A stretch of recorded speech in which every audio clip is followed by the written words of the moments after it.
Prendiamo con la politica. Lunedì 5 novembre l'incontro organizzato dal Partito Democratico Sandonatese per presentare le differenti posizioni alle primarie di Renzi, Bersani e la Puppato. Vediamo il servizio. Il 5 novembre si è svolto l'incontro di presentazione dei candidati del PD alle primarie del centro-sinistra.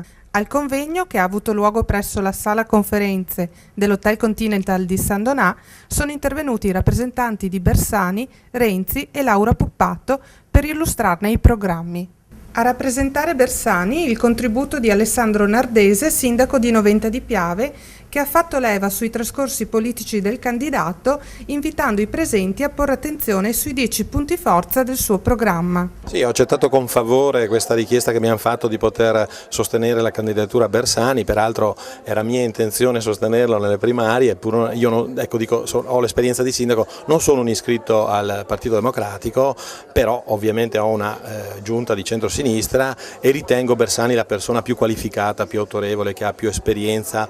I temi sono importanti, le 10 idee di Bersani, ora non ve le elenco tutte, però sono importanti, credo in particolar modo quella sull'Europa, sulla stabilità di chi andrà a governare, credo che siano dei punti fondanti, sulla necessità di rifar rilanciare il Paese, soprattutto sulla questione lavoro, maggiori diritti e maggiore equità, credo che questi siano gli elementi fondanti del suo programma. Alessandro Coccolo, sostenitore della candidatura di Matteo Renzi, ha focalizzato l'attenzione verso i giovani, ponendo problemi che riguardano il mondo del lavoro e la salvaguardia dei diritti, con un occhio di riguardo verso l'impiego femminile. Per quanto riguarda Renzi, le idee forti ci sono, il piano nazionale per la costruzione di nuovi asili nido, per aumentare l'occupazione femminile, quindi le donne non saranno più costrette a scegliere fra lavoro e famiglia, ma noi puntiamo entro pochi anni a portare i bambini al di sotto dei 3 anni,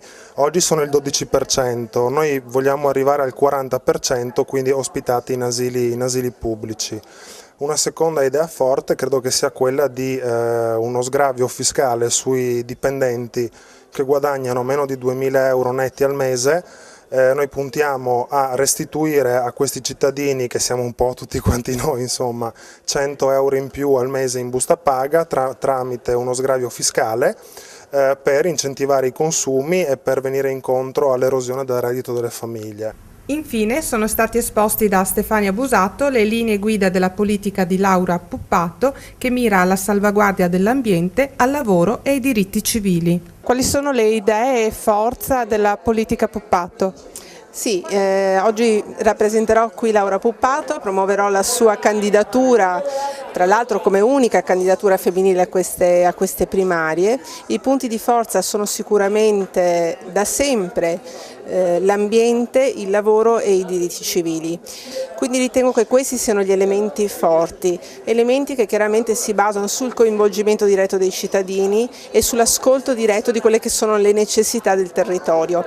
Forse quello che è mancato in questi anni è proprio quello di cogliere quella che è l'esigenza proveniente direttamente dal territorio, e grazie proprio all'esperienza che Laura Puppato ha avuto in questi anni, credo abbia proprio gli strumenti, i metodi e le capacità migliori per cogliere quelle che sono le esigenze vere della nostra nazione. A presiedere l'incontro è stata Francesca Zottis, segretaria del Partito Democratico Sandonatese, che ha creato l'occasione di confronto fra le varie candidature, offrendo ai cittadini l'ampio ventaglio di proposte del partito.